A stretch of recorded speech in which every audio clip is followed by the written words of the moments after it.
Canoa.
Un lac de munte la Păstrăv.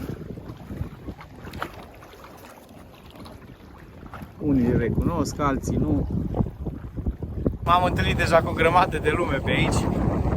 Oameni care vin mai des la pescuit prin zona asta. Cred că imediat mă voi îmbrăca, nu da alta, dar bate un vânt teribil. O să mă pun să ronțăi ceva, oricum mai pe seară îmi fac speranțe de pești. Dar am zis să intru din timp pentru că am mult de mers până într-o coadă lacului. Și o să dau și o trenă, așa scurt. Vă reamintesc, un like, un subscribe ajută foarte mult. Suntem la pescuit de păstrăv pe lac. Sper să fie bine și dacă prind un păstrăv, deja sunt mai mult decât fericit. Și va fi o ieșire super tare. Mai aștept să vină un prieten. Așa cum am zis, m-am întâlnit cu niște prieteni deja aici. Niște urmăritori ai canalului. Haideți să vedem ce o să fie. De seară facem și un grătar. Stăm la o bere cu băieții. Yes! Fără semnal aici, vezi, de-aia n-am casca în nicio ureche. Deci o să fie spectacol. După cum vedeți, am ales vremea pe placul peștilor, adică vânt. Dacă nu se vede că e vânt, e vânt puternic.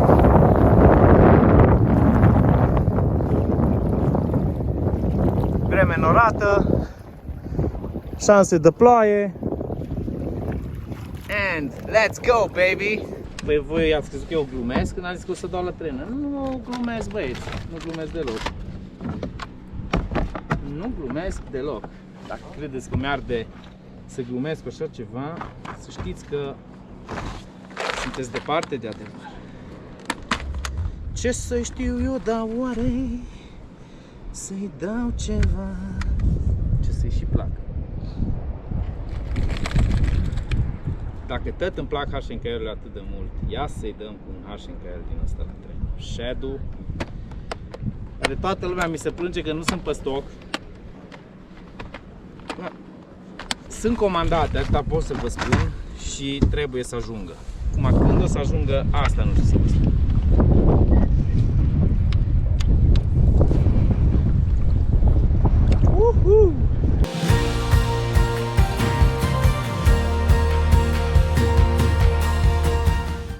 Apropiem de o zonă fierbinte, sau care știam eu că este o zonă fierbinte. Să vedem dacă mai este o zonă fierbinte.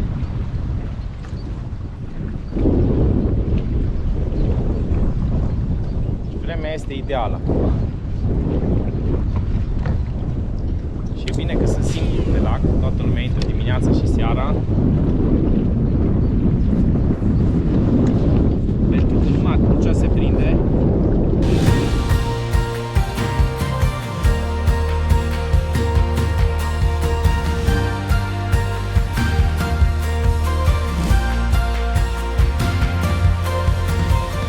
Fac o pauză de frăguțe. Am oprit pe drum și mi-am luat niște frăguțe frumoase.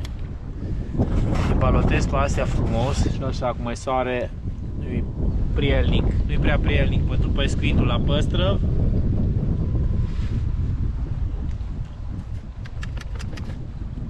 Așa că pare că vine ceva urât din față. Preventiv mă voi îmbrăca.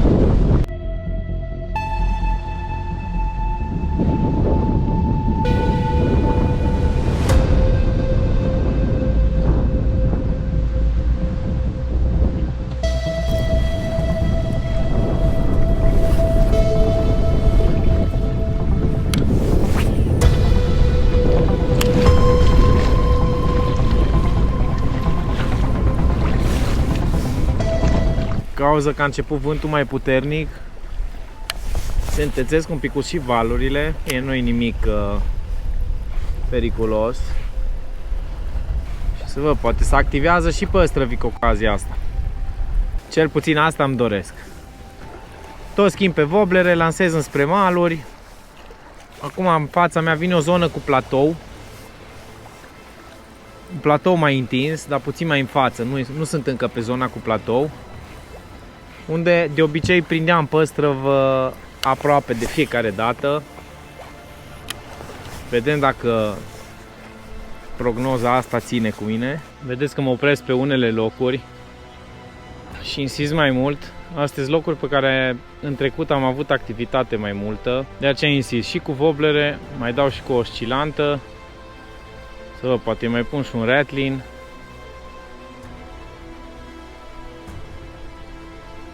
Nu știu încă ce e pe placul lor. N-am avut niciun atac, am văzut o singură muscăreală.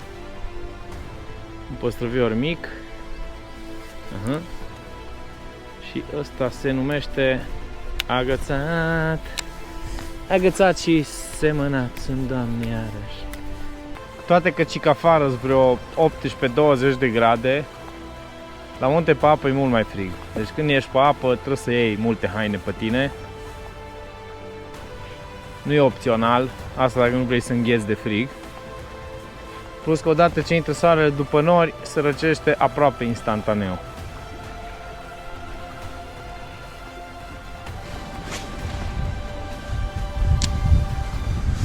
Schimbat un pic strategia. Aspru lângă copacii ăștia. Teoretic ar trebui să țină ceva păstrăvi. Dau 15 mâini cu pilul ăsta de la Kenhardt, care schimbă altceva. Nu știu încă pe ce, dar schimbă altceva.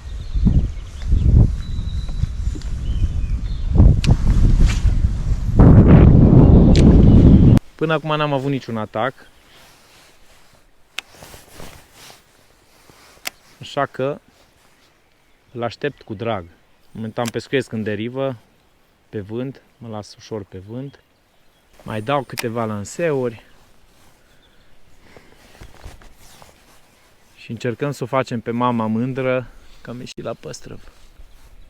Deci ce sub mine, mă, copaci. Ăsta iarăși este un loc pe care am mai prins în trecut. Așa pe înserate, chiar pe mai înserate de atât. Atâta sper să nu trebuiască să aștept chiar până se întunecă cu totul ca să prind doi păstrăvi.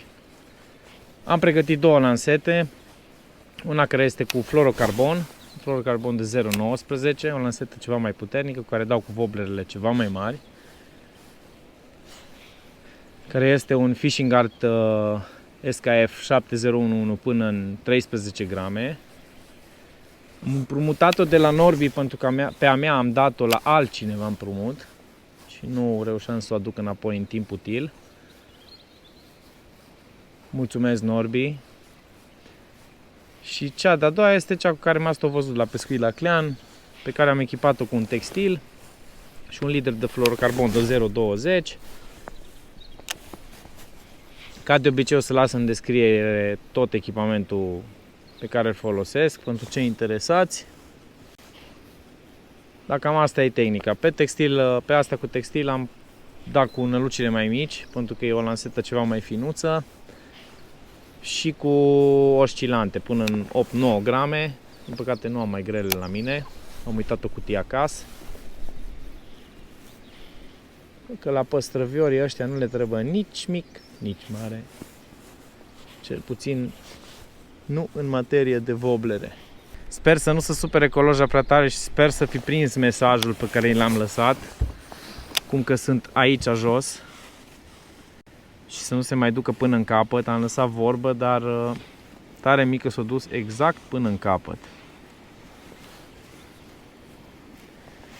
Mi-ar părea rău să aud una ca asta, dar tare mică, exact așa s-a întâmplat.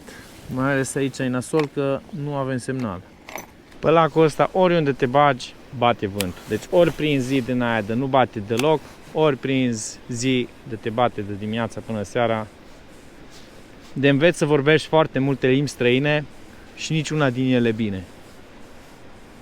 Sincer, abia aștept să ies la mal să fac un grătar de seară sau să, nu știu, poate un păstrăv, deși nu se arată. Nu se arată cum că ar fi păstrăv la înaintare astăzi.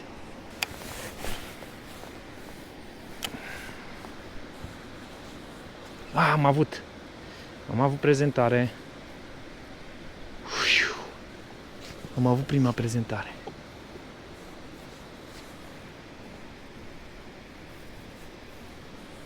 Mamă, ciudat asta. Uite, au venit până la barcă. Nu se poate. Trebuie să las ancora. M-a văzut. Trebuie să las motorul electric.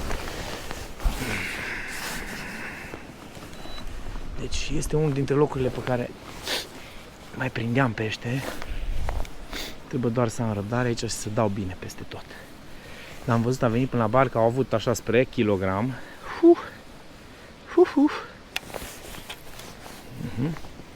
Și am făcut băiete.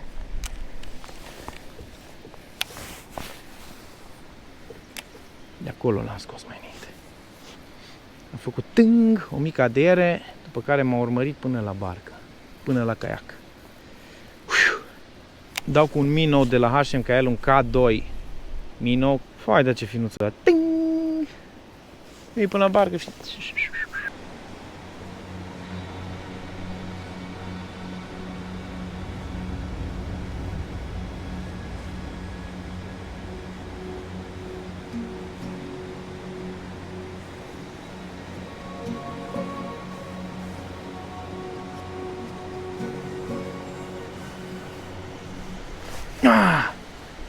M-a avut iarăși.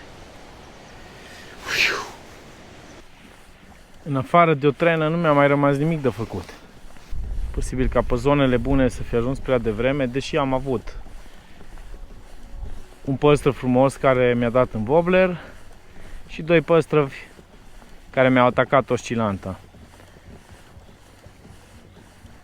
Nu este nici cea mai bună perioadă acum, sincer să fiu. Mai puteam aștepta vreo 2-3 săptămâni, dar sincer am simțit o nevoie nebună să vin la munte.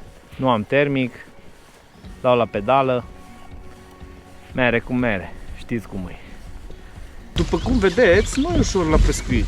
În continuare, o partidă care nu e ușoară.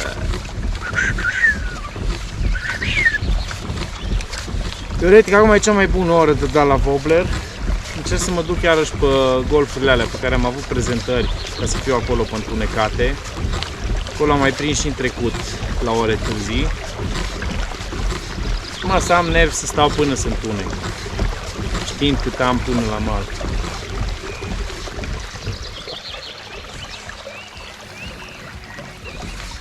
Și parcă n-aș vrea să rămân singur amanet pe aici, pe întuneric, dacă mă înțelegeți. Aici e teritoriul urșilor.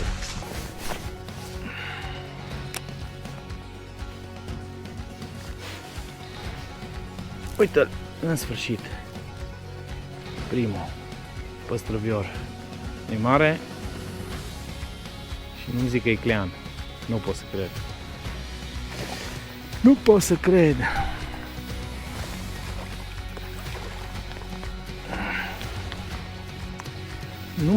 Nu mă îmbucură deloc că este un clean. Și este puniozurii care nu se mai fabrică de o vreme. Hardcore-urile, dar hardcore-urile, să știți că toată gama este foarte bună. Nu, numai la asta nu mă așteptam. Și văd că avea mâncare sănătoasă în el, și anume niște crăieți. No, ia că am venit la Păstrăv, nici nu mă așteptam să prind clean astăzi. Nici pe aproape. Așteptam să prind clean. Și uite că am prins clean.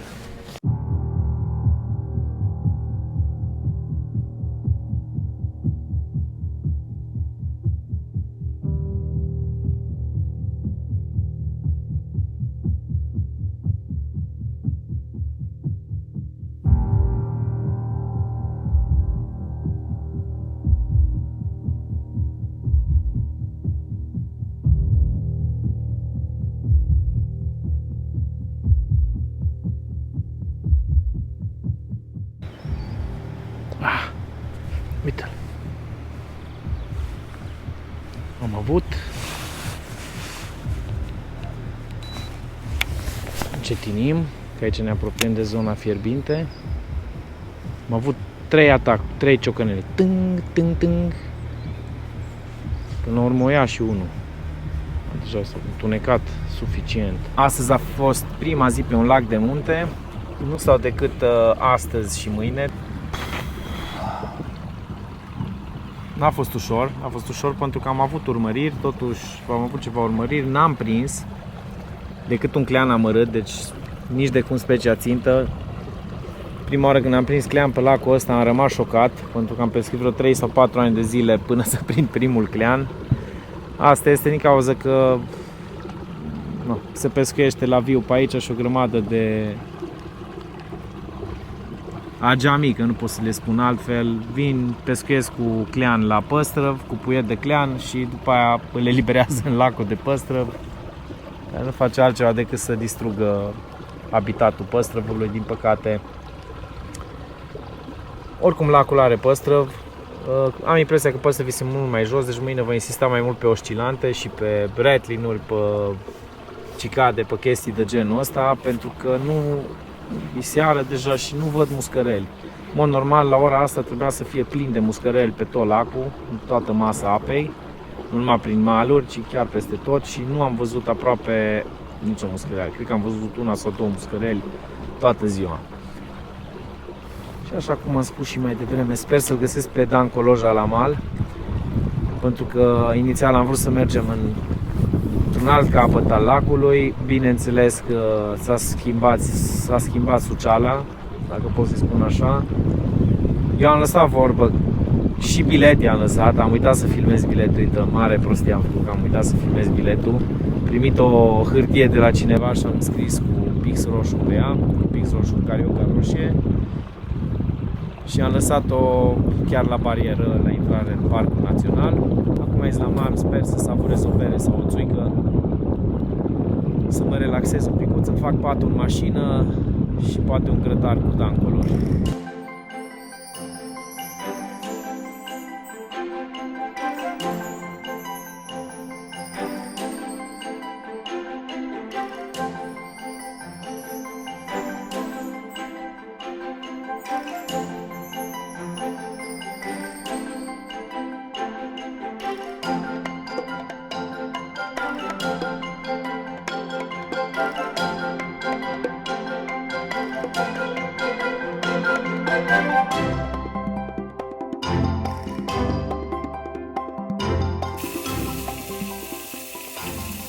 Deci eu ce să fac cu cuțitul ăsta?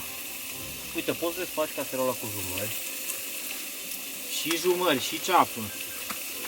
Păi jumările sunt mai mult de gustare, așa. Tu ai dus aici mâncare pentru un batalion. Nu chiar. Ți-am zis că vin singur, nu? Da. Zi, ai găsit biletul. Scris cu sânge. Cum arăta? Sincer, ca în filmele alea cu Hitchcock. Eu mi-am făcut griji că nu o să găsească biletul. Când îți lasă criminalul un indiciu. Coloja nu mai traversa, sau cum era, nu mai sunt aici. Mi-am scris așa la Dan: nu te mai du în spate, sunt aici. Asta ceva, da. Coloja. Foarte tare. Ideea e că domnul de la canton, de la barieră, sau cum vrei să zici, când m-am apropiat, m-a întrebat: ar trebui să vă întâlniți cu cineva? Și am zis: da, aveți un mesaj. Eu eram stresat, mai ales că nu am văzut mașina, am crezut că vine cu mașina albă. Și când am ajuns aici la platou, n-am văzut nicio mașină albă. Spune, Dan, ce ai luat aici? Niște ceapă de porc, un pic cam groasă. Nu o să dureze mult să se facă. Oh, că știu că ți-e place mai în sânge. Da, mai ales ceafa de porc. Mi-mi place. Numai în sânge mi-o place. Așa. Da. Cum ai descoperit grătarul ăsta? Grătarul ăsta l-am descoperit căutând pe YouTube o variantă cât mai practică, cât mai accesibilă, cât mai rapidă să faci o masă caldă la orice ieșire din natură. E o variantă bună, investiția nu e foarte mare, De la Decathlon. de la Decathlon, Cum îi spune? Camping gaz, parcă. Camping gaz, dar apare o serie, un număr, un ceva, nu știu exact. O să vă las ăsta în descriere. Pentru 2 persoane, poate chiar și 3. 3 persoane, faci o masă caldă în Câteva minute, adică câteva minute. i-ai dat drumul și ai pus direct. Direct, mai poți să achiziționezi separat și un fel de tavă în care să faci ochiuri de ouă, plătite și alte chestii, dar chiar își face treaba. Bine, ceafa, mere, porce. Dar chiar e ce trebuie grătarul și eu mi l-am luat. Nu vă zic să vi-l luați, dacă vreți luați-vi-l, dacă nu. Dar e o chestie super mișto, rezolvi repede problema, nu trebuie să faci cărbuni, foc și așa mai departe. Vedeți, n-am prins mult pește astăzi, dar tot avem despre ce să povestim. Nu uitați de like-ul ăla, like-ul ăla și subscribe-ul, da? Nu uitați să vă abonați la canal. Astăzi, cu siguranță vom mânca foarte bine. Aici dorm, por bagaj la mașină. Saltea sac de dormit, perinuț acolo în capăt, tot ce trebuie.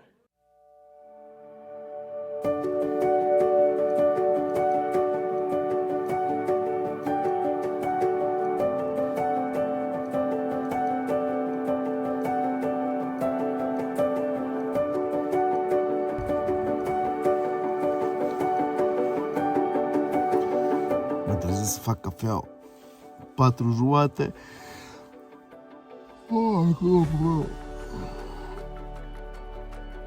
Până la 5 să putem să plecăm, deci. Sper să fie mai bine astăzi.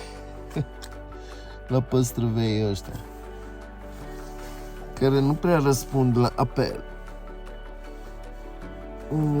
Ai, Doamne.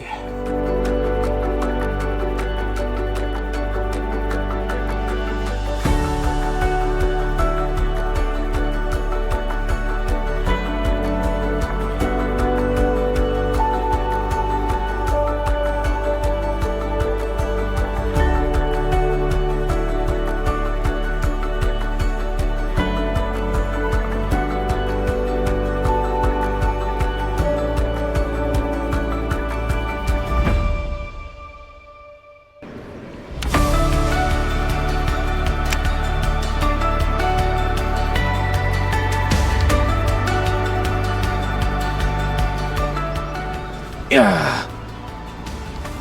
am avut.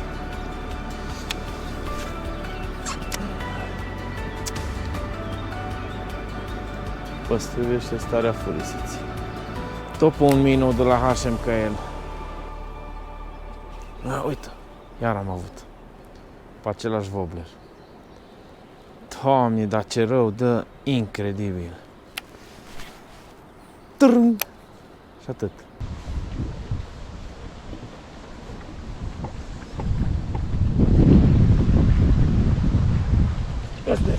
L-am scăpat. Primul pe care l-am avut în băț, iar o dat lângă barcă. Nu știu tot ce fac, dau cu tot, e câmpul minul ăsta de la H&M ca el înapoi, când îmi dă iarăși. Extraordinar. Aici este singura zonă pe care am găsit-o cu apă puțin tulbure în mal. Așa că o să insist un picuț. Pentru că aici am ratat mai înainte un păstrăv, l-am avut, efectiv l-am avut în băț, doar că da foarte aproape de barcă și n-am prea avut cum să-l scot, să-l scot afară. A doua mână. Dau cu Rattling Vibe-ul de la Iozuri de 5 cm. Ăsta prinde și păstrăv. Cel de 10,5 grame. Acum, în funcție de perioadă, luminozitate și ce pofte au păstrăvii, preferă culori mai metalice, mai turbate, mai aurii, mai știu eu ce mai preferă. Ideea că oricum nu mănâncă prea bine. Așa că dacă aici am avut o prezentare și fiind o zonă unde nu se sperie atât de ușor păstrăvii, mă simt mai confortabil să insist puțin mai mult în zona asta înainte să mă duc pe alte locuri. Din cauza că mâncă foarte rău păstrăvul, spre deloc, adică azi dimineață din 4 băși n-am reușit să prindem niciuna pește. Ce am ales să fac astăzi? Pentru că sunt anumite zone care sunt bătute constant, pentru că acolo se prinde mai bine. Eu am ales să fac exact opusul a ceea ce fac restul, și anume să abordez malul care este cel mai puțin bătut, și am ales să pun wobblerul la care am avut cele mai multe prezentări zilele astea și să insist cu ăla. Adică practic mă duc pe lângă mal, dau lanseu după lanseu, până la urmă mă gândesc că se lipește un păstrăv și de wobblerul meu. Mie mi se pare că prezentările lineare sunt mai adecvate. Mi s-a părut că nu prea le plac gercuielile, spre surprinderea mea. Și insist din când în când și cu gercuieli. Mai bine am poziționat caiacul perpendicular pe vânt, pentru care și pedalele acționează ca o velă, și motorul electric, și cârma, și mai are o chestie de desubt care îți ține o direcție mai bună dacă vrei să mergi drept. Ea îi zice skeg, nu știu cum îi zice în realitate. Și e ca și cum aș avea o parașută. Practic așa acționează acum tot caiacul, ca și cum aș avea o parașută care mă înfrânează. Ceea ce mă face să conserv energie la motorul electric și să mă deplasez în așa fel încât să și pot pescui.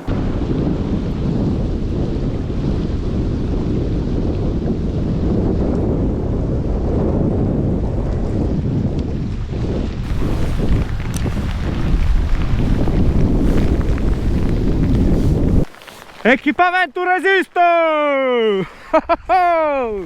Mai pești! Să se dea pe brazdă și totul va fi strălucit.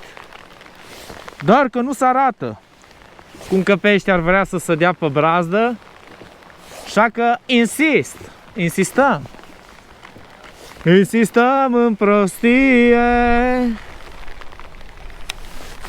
pentru că păstrăvul nu vrea. Vai de mine, dar ce vreme! O da prognoza după masă de tăți banii și de tătă ziua. Nohat! Noi să fim sănătoși. Sper să nu țină foarte mult.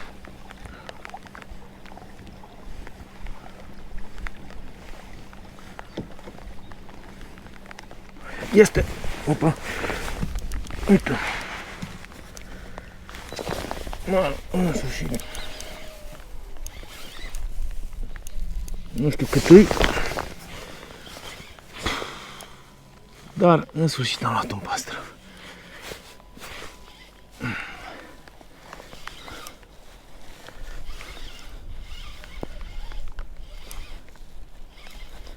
Nu pare a fi mic, dar nu pare a fi nici mare.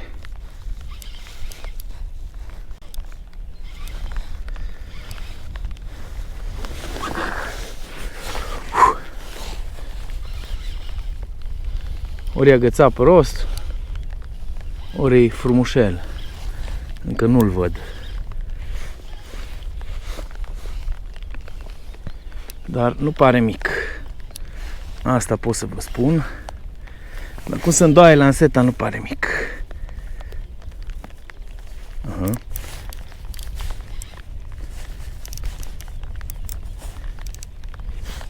S-a enervat aici sub barcă.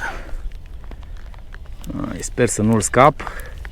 Cum am eu norocul, un noroc orb, de mă doare capul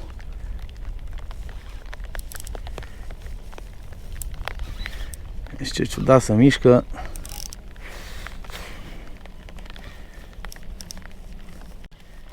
Hai să-l obosim.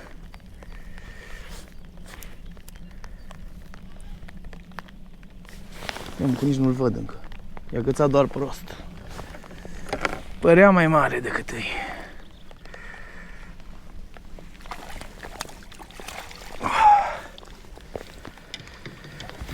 Cât am umblat după păstrăviorul ăsta, doamnelor și domnilor. Mai că îmi vine rău. Încerc să vi-l și arăt. Vi-l și arăt pe frumușelul acesta. Speram să fie mai mare. Exact ce am zis, cu wobblerul cu care am dat toată ziua. Ia să vedem, mai dințișori. Ai dințișori. Au. Ce dințișori ai încă. Se numește HMKL Zager 65 Move.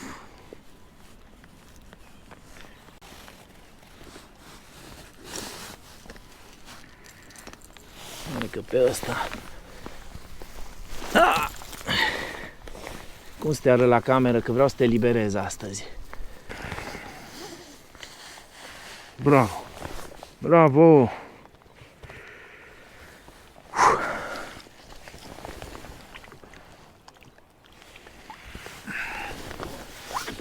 Cel mai muncit păstrăv din lume.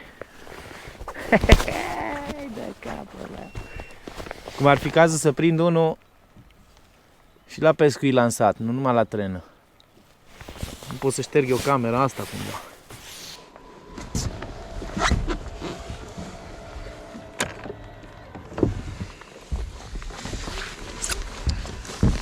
Da, uite aici.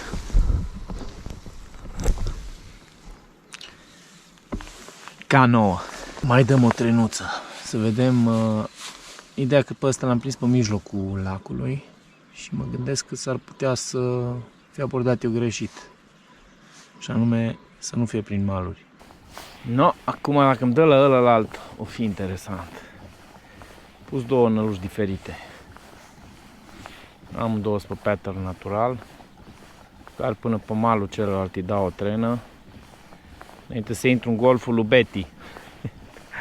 Ăsta se numește golful lui Betty din cauza unei pățanii din trecut.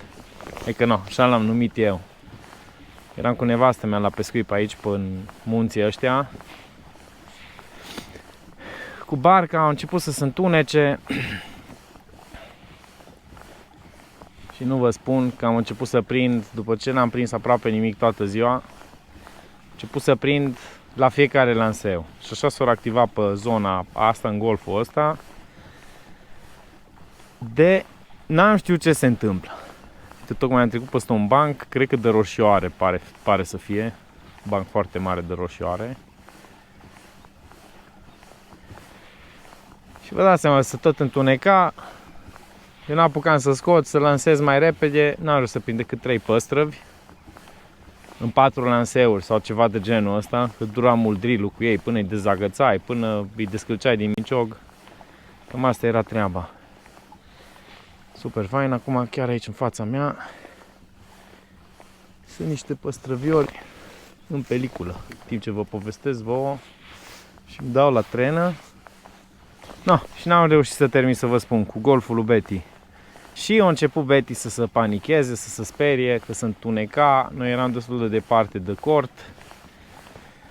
Și a început să plângă draga de ea, de-o trebui să strâng imediat și să o întindem spre mal. Vă dați seama că am ajuns pe mega întuneric. Pe mega întuneric. Deci când zic pe mega întuneric, era beznă. Cam jumătate de oră ne-am dus cu electricul pe beznă totală. Vă dați seama ce era în sufletul ei pe lacul ăsta de munte cu apă de 100 de metri adâncime. No, și l-am poreclit atunci golful lui Betty. Bine, știu eu și încă vreo 2 prieteni. Acum știți și voi. Damblaua mi-am făcut-o, am ieșit la păstrăv, am tras în pieptaier de munte, am petrecut timp cu niște oameni foarte faini, cu care împart aceleași valori, aceleași principii. Cred că o încheiem aici emisiunea. Chiar dacă o să prind mai încolo niște pești, o închei acum pentru că e lumină. Ce să vă zic, am dat de mi-au sărit capacele. O să las ca de obicei în descriere toate detaliile despre nălucile la care am avut urmăriri, prezentări. O să scriu acolo în descriere toate detaliile astea pentru cei interesați. Desigur, când mânc așa rău păstrăvul, sunt puține năluci care le trezesc atenția. Asta este cu care am prins astăzi, zagherul ăsta este una dintre ele. Am mai prins și în trecut cu el, deci nu l-am pus întâmplător. Are o bătaie foarte măruntă și are o dimensiune, cum să zic, nu e nici mic, nu e nici mare, e 6,5 cm, dar are un profil foarte, foarte îngust. Ceea ce o face ideală pentru astfel de momente. Nu se lansează excepțional, chiar dacă are sistem long cast, se lansează bine, dar nu excepțional, datorită sistemului long cast.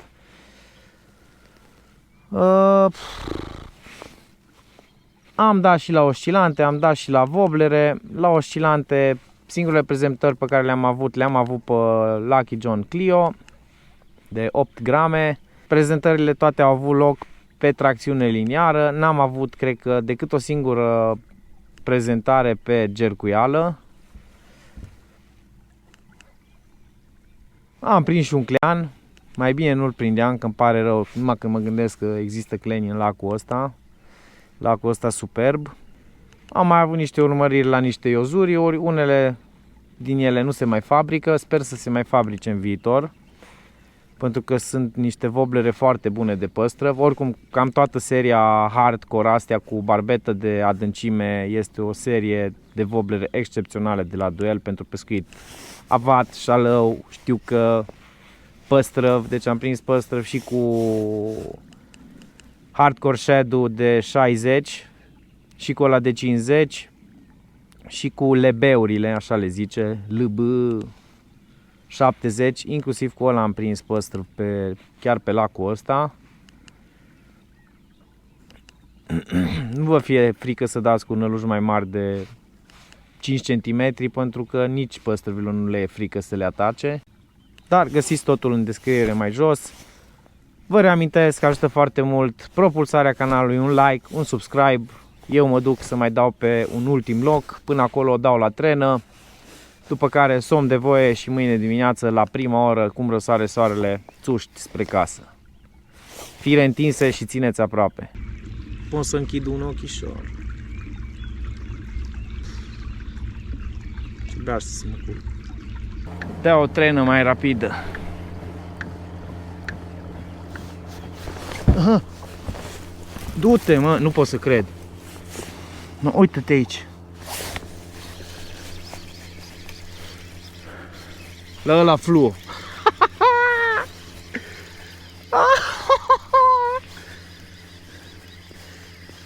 HMKL Shed. Nu știam ce merită mai greu. Caiacuțul nu-i mare, dar am mai dat un păstrăv. E și bățul mai tare ăsta. Ia să vedem ce-am prins. No, uite-te aici. Uite aici tu la el. S-a activat aici la bărcuță. Oh, da.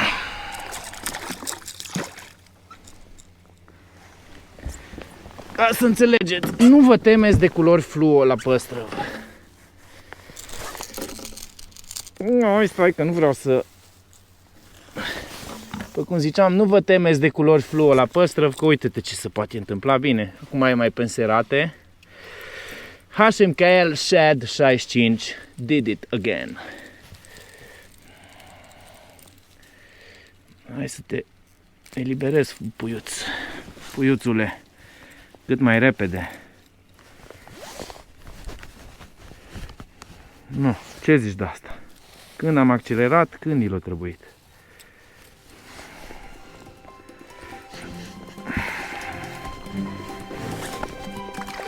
Oh, s-a dus ca din pușcă. No, bun.